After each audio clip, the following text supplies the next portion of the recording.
Greetings!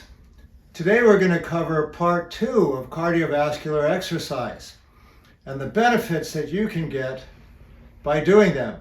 And this one will focus on living longer. Last week I showed you the people working in the gym and I said, hey, you should get out and run a marathon. Now, that might have been too intense, so today we'll just sit in a chair, we'll be a little bit more relaxed as we talk about this. Now, cardiovascular exercise, we made the point, we're going to do a little recap. We said there's a lot of research that's done in this area. It can be considered settled science. There's a strong consensus, you get multiple benefits, longer life, healthier life, higher quality of life, more energy, and we slow down the consequences of aging.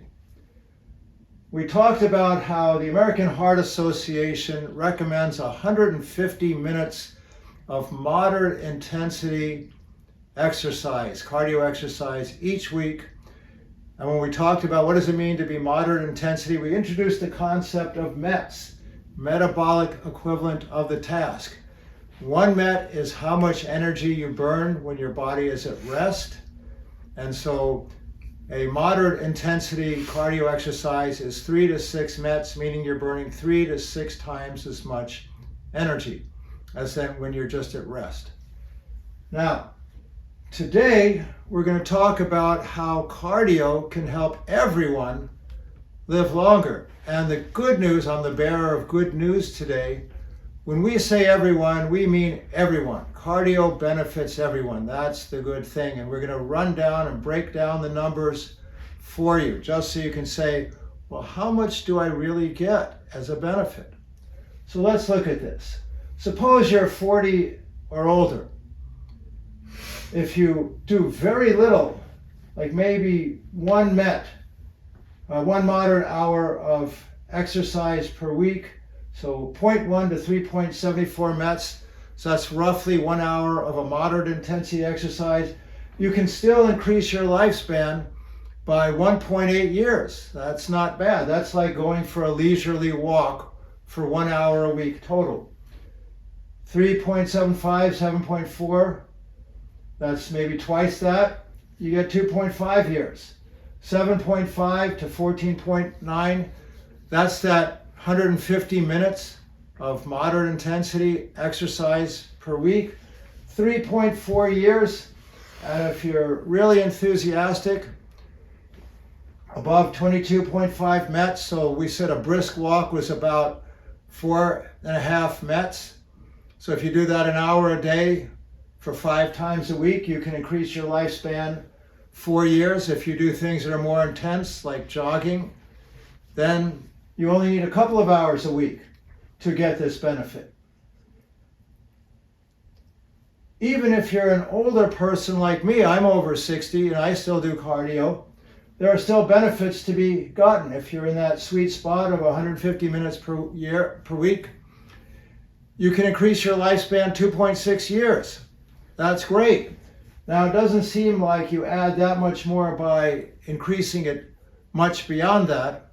But the point is, if you're over 60, wouldn't you like 2.6 years of healthy life added to your current lifespan? Of course you would. Lifespan benefits, men and women both, roughly comparable. So whether you're a man or a woman, it benefits you. We look at the different chart. You can look at what you plan on doing or what you currently do. There are slight differences between men and women, but not that much. Women may get a little bit more benefit at the lower intensity. Men may get a little bit more benefit at the higher intensity, but lifespan helps, or cardio helps both men and women live longer and be healthier. Now here's something that's very interesting. I was very interested to learn about this. It's long been known that in the United States, there's a racial gap in lifespan. On average, African Americans tend to have shorter lifespans than Caucasian people, and that's a big national concern. But look what cardio does. If you look at the columns of white versus black people, you'll see that in general, black people add more years of life by doing cardio exercise than white people do. It's not that cardio itself is better for black people than white, but it helps close that racial gap. It helps make up the disadvantage. So a 2-year benefit at the higher ends. So this is one free and easy way that the United States can help close that racial lifespan gap without investing lots of money or big policy changes or anything like that. All right, now, let's say you're overweight. Cardio is good for you too. I want to go through this chart and break it down for you. So BMI, that's your body mass index. If you're under 25, that's a normal weight. If you're in the 25 to 29.9 range, that's considered overweight. Anything above 30 is considered obese. So if you're overweight and you don't exercise, you can see how much of a penalty, so these are negative.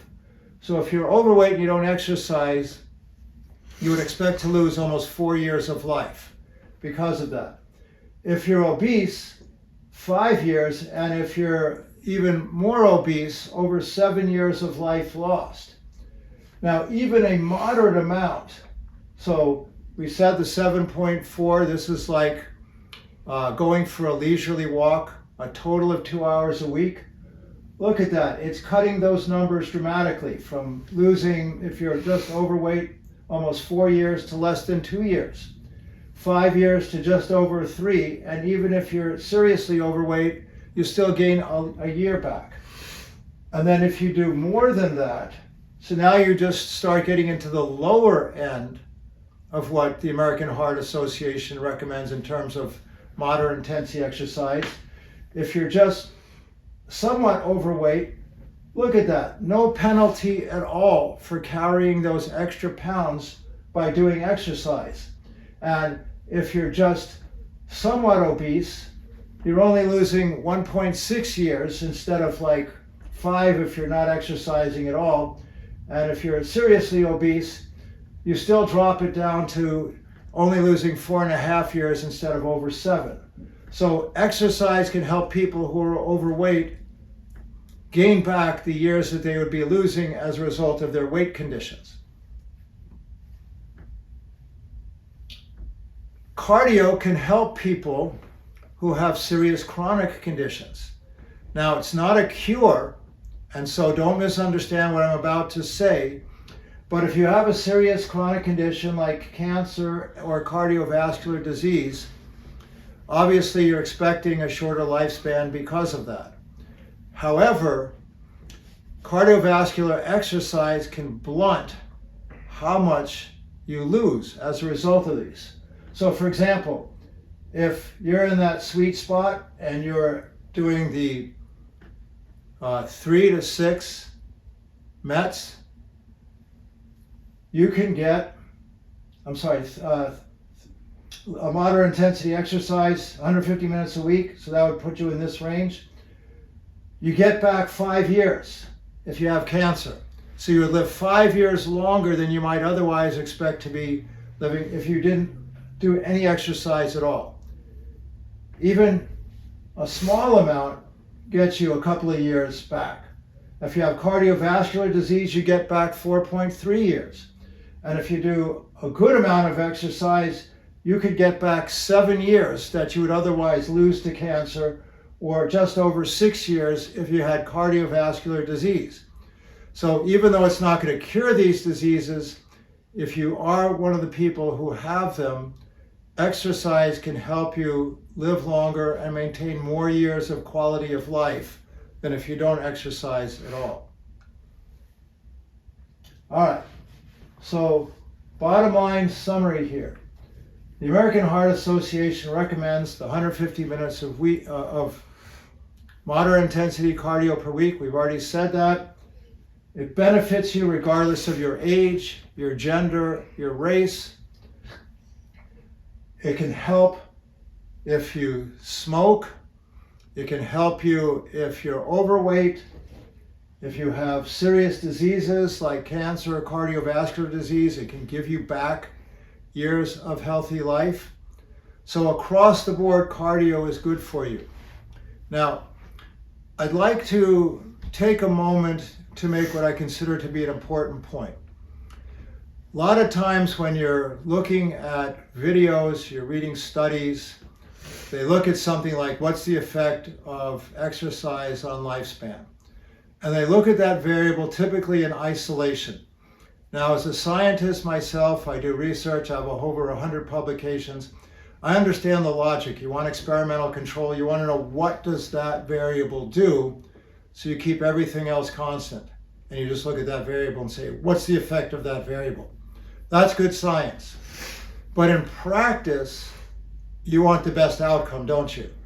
So you don't care whether it's just cardio or it's cardio plus other things. You want to know, what can I do to live the longest and be the healthiest? So you're interested in combining things because after all, you don't live in a vacuum, right? Your body is a system interacting many different parts and a lot of different things. So let's think about how could we improve and get the most benefit of our cardio exercise. So when we talked about the benefits of calorie restriction, and you should watch that video if you haven't, we talked about the cycle of stress and repair. So exercise is a stressor on the body, whether you're doing cardio, whether you're lifting weights, you're stressing the body because it's normally not performing at that level. It's not producing that much energy. So your body is saying, oh, I need to improve myself to handle this additional stress. That's where the recovery part comes in. So if you want to gain maximum benefit from your cardio exercise, you have to think not only of the exercise, but of the recovery. So what does that mean? Okay, well, first of all, one of the most important things you do for recovery is sleep. So your body's going to repair itself when you're asleep. Healthy sleep, 7 to 9 hours of sleep a night. Good quality sleep. That's important because your body will be doing repair work then. Now, stress management. We talked about in our video of managing chronic stress, which you should watch. We talked about how stress can wear down the body, and if you have chronic stress, your body does not get a chance to repair itself fully, and over time, your health degrades. So even though exercise is a good way to help you reduce chronic stress, if you're exercising and you have a lot of chronic stress, now your body is using resources to deal with the chronic stress instead of making yourself stronger to benefit the exercise. So if you want to get maximal benefit from your exercise, reduce chronic stress in your life. Now another part of the recovery. So exercise breaks down your body. When that happens, your body needs to rebuild. It needs the materials. So having a great diet, giving your body all of the macro and micronutrients like the proteins and things like that and the vitamins, minerals to help your body rebuild, that's very important. So if you want to get maximal benefit from your exercise, make sure you have a great diet to go with it. It all works together. Even supplementation can play a role. Now, we've talked previously, again, in the video on calorie restriction, we talked about how the very act of producing energy in your body creates reactive oxidative species, ROS, oxidants that are created. And these have both good and bad functions in the body. For the good, it helps with things like cell signaling.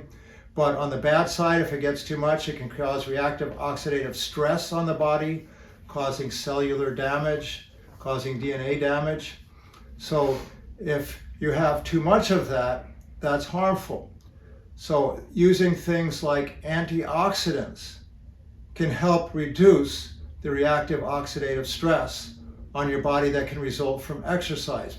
There's actually research that shows that if you take vitamin supplements like vitamin C and vitamin E, which have antioxidant properties, that can reduce the reactive oxidative stress that results from exercise, so that you just get the benefits without the harm.